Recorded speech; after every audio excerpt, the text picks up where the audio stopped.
The Impossible Escape, The Untold Story of Stalag V. December 1944. The coldest winter Europe had seen in half a century. Snow fell like ash over the skeletal remains of a continent at war. Deep in occupied Germany, behind layers of barbed wire and watchtowers that pierced the sky like iron fingers, stood Stalag V, a prison camp so brutal that men whispered its name with the same dread they reserved for death itself. The camp sprawled across 5 hectares of frozen earth. 20-foot walls topped with coiled razor wire. Guard towers every 50 meters, each manned by soldiers with orders to shoot without warning. Searchlights that never slept, sweeping the grounds in mechanical patterns that had been perfected over 3 years of imprisonment. 800 men lived here, pilots who had once soared above clouds, now grounded forever in mud and despair. The barracks were wooden structures that leaked cold like open wounds. Inside, men huddled on bunks stacked 3 high, their breath forming clouds of mist that hung in the air like ghosts. Dysentery, frostbite, and malnutrition were the real wardens here. The German guards were just the face of a larger prison, the prison of hopelessness itself. But tonight, something was different. Tonight, in Barrack 12, in the farthest corner from the guard station, a man sat awake while others slept. His name was Captain Rowan Hale. And he had just discovered something that would change everything. Act 1, The Man Who Wouldn't Break. Rowan had been shot down over Belgium in the autumn of 1942. His Spitfire had been hit by flak during a reconnaissance mission, a mission that was supposed to be routine, safe, his last before rotating home. Instead, he'd woken up in a German field hospital with a shattered collarbone and the knowledge that his war was over. Or so they told him. He'd been 26 then. Young, restless, a pilot who had completed 43 missions before his luck ran out. The Germans processed him efficiently, name, rank, serial number. Then they threw him into a cattle car with 60 other prisoners and transported him east for 3 days without food or water. When the doors finally opened, Stalag V stood before him like a vision of hell. The first year broke most men. Rowan watched them transform from soldiers into shadows. The daily routine was designed for one purpose, to crush the spirit. Wake at dawn to the screech of whistles. Stand for roll call in freezing temperatures for hours while guards counted and recounted, sometimes on purpose, sometimes because they'd lost track. Breakfast was a thin gruel that tasted like rust.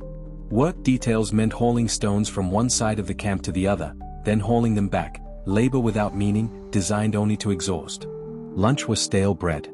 Dinner was more gruel. Lights out at 8. Then darkness, cold, and the sounds of men coughing, weeping, or simply staring at nothing. But Rowan was different. While others surrendered to the routine, he studied it. He noticed that the guard in Tower 3 always lit a cigarette at 2:11, creating a brief glow that blinded his night vision. He noticed that the patrol dogs were changed every 6 hours and that the replacement dogs in the early morning shift were older, slower, less aggressive.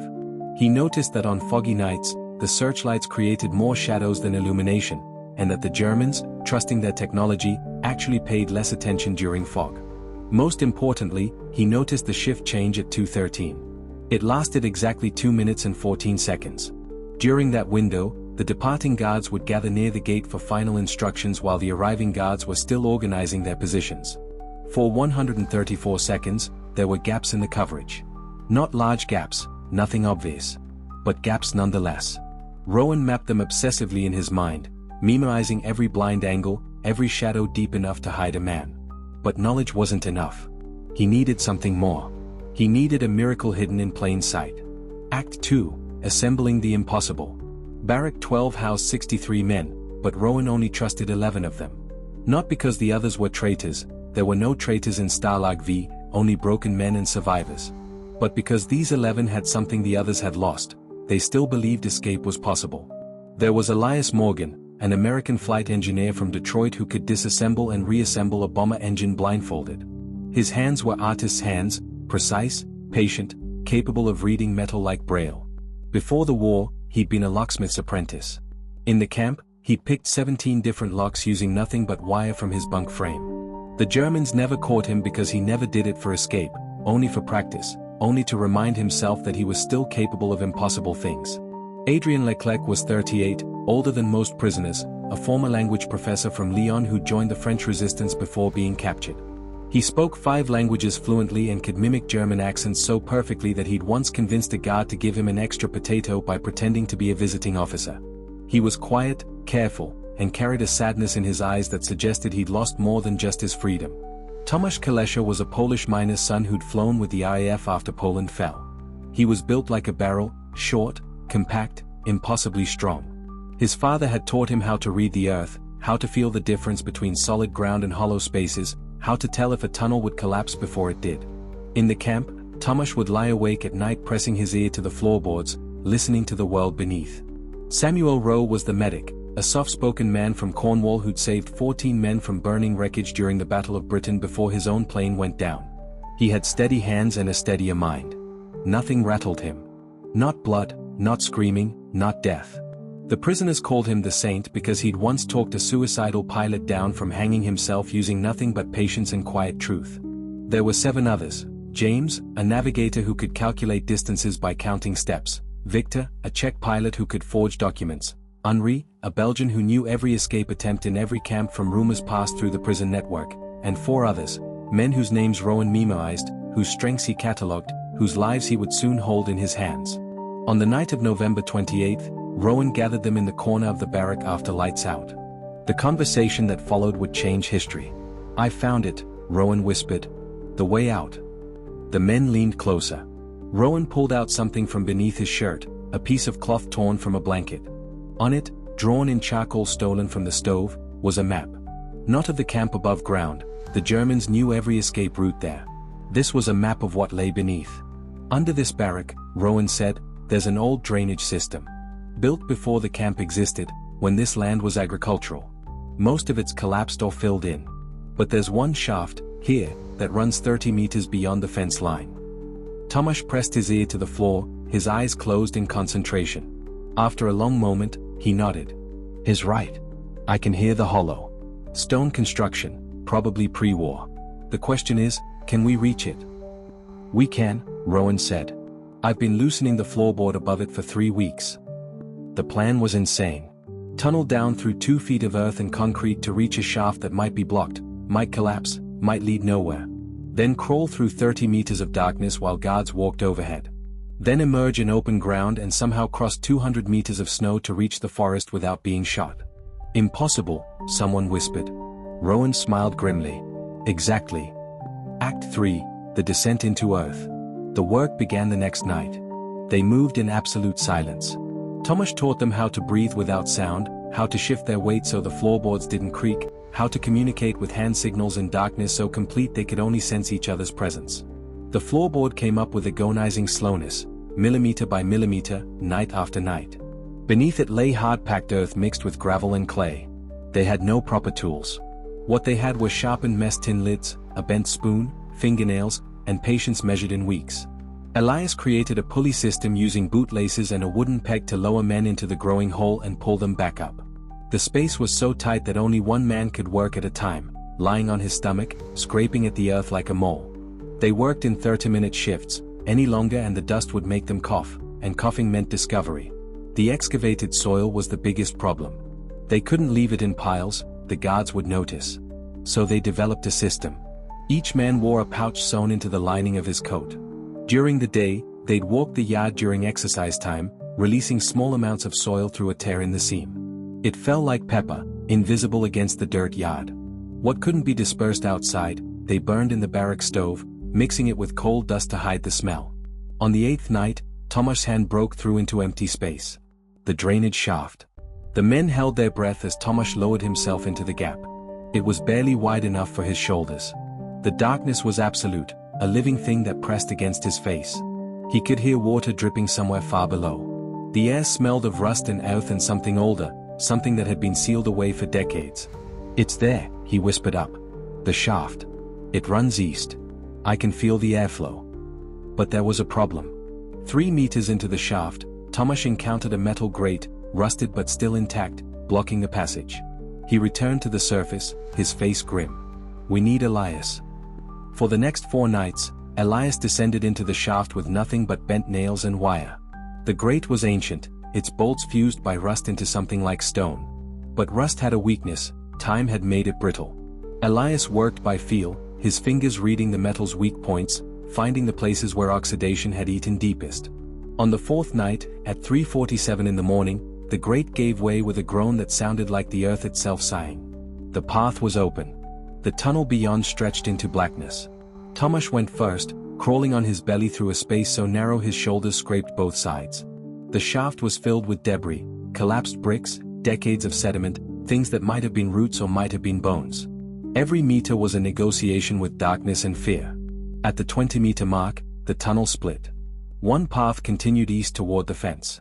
The other descended sharply into what might have been an old sewer system. Rowan made a decision: they'd follow the level path. Predictable, but safer. By the 33rd night, they'd cleared 30 meters of tunnel. They were beyond the fence line now, under open ground. But they had no way to know exactly where they'd emerge. They could only hope. Act 4, The Hunter arrives. Everything changed when guard Bormann arrived. He appeared one morning in early December, stepping out of a transport truck with the bearing of a man who'd seen real combat. Unlike the other guards, middle-aged conscripts and wounded veterans cycling through re-echelon duty, Bormann was young, sharp-eyed, and dangerous. Rowan watched him during the first roll call. While other guards stood bored and cold, Bormann studied the prisoners like a naturalist observing animals. His eyes moved systematically, noting patterns, searching for anomalies. On his second day, Bormann changed the patrol routes. On his third day, he added random inspections of barracks at unpredictable hours. On his fourth day, he began walking the perimeter at night with a flashlight, checking areas that hadn't been checked in months. Rowan felt the timeline compressing. The tunnel was nearly complete, but Bormann's presence changed everything. The man was hunting for something. He could sense it in the camp's atmosphere the way a wolf senses fear. On the seventh day, Bormann stopped outside Barrack 12 during the evening count. He stood there for almost a minute, his head tilted slightly as if listening to something only he could hear. Then he walked the perimeter of the building slowly, studying the ground, the walls, the foundation. Inside, Rowan and his men froze. The tunnel entrance was concealed beneath a loose floorboard covered by a bunk, but if Bormann decided to conduct a thorough search. Bormann paused at the northeast corner, directly above where the tunnel began. He crouched down, ran his fingers along the base of the wall, then stood up and walked away. That night, Rowan made a decision. They had 1 week. 7 days to finish the tunnel and escape, or they'd never get another chance. Act 5, The Final Countdown. The last week was a controlled descent into madness. They accelerated the work, pushing themselves beyond exhaustion. Men took double shifts in the tunnel, emerging gray-faced and gasping. Samuel treated cases of hyperventilation, panic attacks, and one man who nearly got stuck in the narrowest section and had to be pulled free. Rowan barely slept. He spent his nights timing every guard movement, every searchlight sweep, every pattern in the camp's routine. He filled his cloth map with notations, angles, distances, timing sequences. He calculated weather patterns, moon phases, fog density. Everything had to align perfectly. On the fourth day of the final week, disaster nearly struck. During an afternoon inspection, Bormann entered Barrack 12 with 2 other guards. They searched methodically, checking bunks, personal belongings, the stove.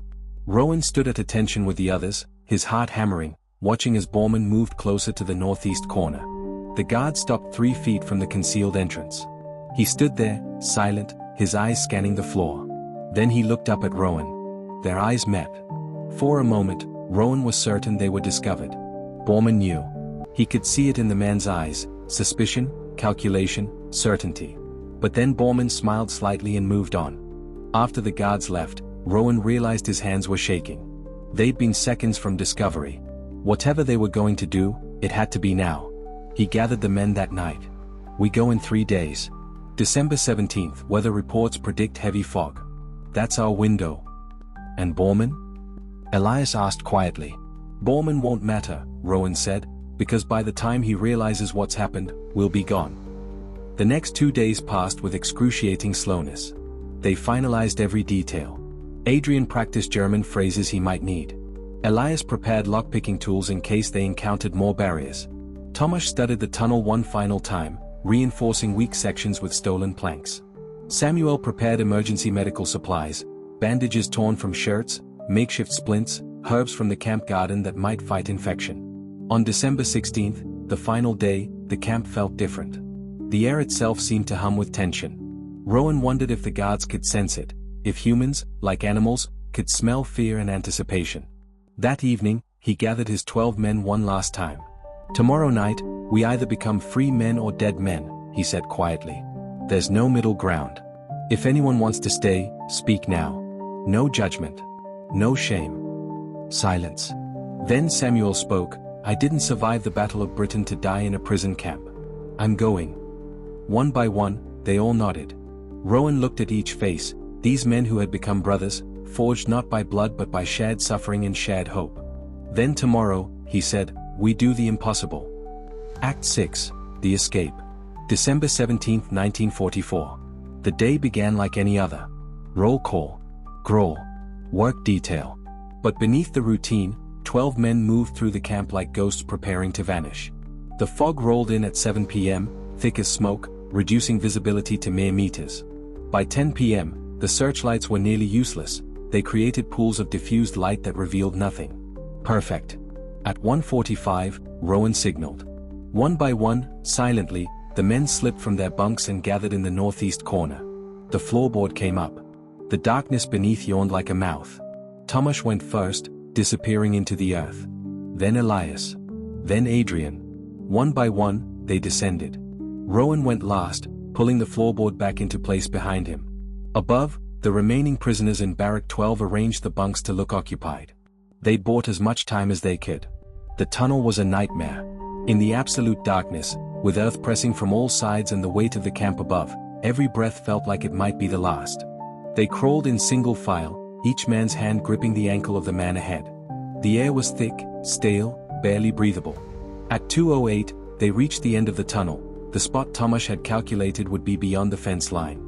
Above them, separated by 2 feet of earth and snow, was freedom. Rowan checked his pocket watch, counting down. The guard shift would change in 5 minutes. They needed to break through the surface during the changeover, emerge during the confusion, and reach the tree line before anyone noticed. At 2:12, Tomasz began scraping at the ceiling of the tunnel, creating a hole upward. At 2:13, the guard shift changed. Voices called out in German from the towers. Boots crunched through snow as patrols crossed paths. At 2:14, Tomasz's hand broke through into cold air. At 2:15, the first man emerged into the night, into fog so thick they could barely see their own hands. One by one, they climbed out. The snow was pristine, undisturbed, perfect. The forest was a dark wall ahead of them, perhaps 50 meters away. 9 men had emerged when disaster struck. The 10th man, James, the navigator, put his weight on the edge of the hole to pull himself up. The frozen earth, weakened by their excavation, gave way with a crack that sounded like a gunshot in the silence. Someone in the nearest tower shouted. A searchlight swung toward them. Run! Rowan roared. The camp exploded into chaos. Sirens screamed. Dogs barked. Gunfire erupted, bullets tearing through the fog, kicking up snow. The 12 men ran like they'd never run before. The forest was 40 meters away. 30. 20. Behind them, guards poured from the gates. Bormann's voice rose above the chaos, shouting orders, coordinating the response. Elias stumbled, hit in the leg by a bullet. He went down hard. Rowan didn't think. He turned back, grabbed Elias under the arms, and dragged him forward. The forest was 15 meters away. 10. Behind them, Bormann raised his rifle, taking aim at Rowan's back. Then a shot rang out, but not from Bormann. The German guard fell, blood blooming across the snow. From the tree line stepped a figure, a woman in a partisan's coat, a Soviet rifle in her hands. Behind her, shadows moved, more partisans, fighters who'd been watching the camp for days, waiting for an opportunity. Move, she shouted in accented English. The 12 prisoners crashed into the forest. The partisans laid down covering fire, forcing the Germans back behind their walls. For 3 days, they moved through frozen wilderness. The partisans guided them east, through territories they'd mapped over months of operations. They slept in hidden caves, ate what little food the partisans could spare, and kept moving. Samuel treated Elias's leg with supplies provided by the partisans. The bullet had passed through muscle without hitting bone, painful but survivable. On the 4th day, they reached a farmhouse held by the Polish resistance. There, they received forged papers, civilian clothes, and instructions for reaching Allied lines. Over the following 2 weeks, in ones and twos to avoid detection, all 12 men made it to safety. Some reached Sweden by fishing boat. Others crossed into Switzerland through mountain passes. Rowan himself was smuggled through partisan networks all the way back to Allied-held Belgium. Closing, the meaning of freedom. When Rowan finally stood on British soil again in January 1945, he was a different man. Thinner, older, marked by scars both visible and not. His commander looked at him with something like awe and said, "Do you understand what you've done? 12 men. All of you made it. It's impossible." But Rowan shook his head. It wasn't impossible. It just required us to believe it wasn't. The story of the Stalag V escape became legendary among Allied forces, whispered in barracks, told around fires, a reminder that even in humanity's darkest moments, hope could survive. Years later, after the war ended, Rowan visited the memorial built for prisoners who never made it home. He stood before the wall of names, thousands of them, men who died in camps like Stalag V, who never saw freedom again. He placed his hand on the cold stone and whispered, "We escaped because you couldn't. We lived because you didn't. And we'll never forget." The greatest escape of World War II wasn't built on tunnels or tools or timing, though those things mattered. It was built on something deeper, the refusal to surrender hope, even when hope seemed like madness.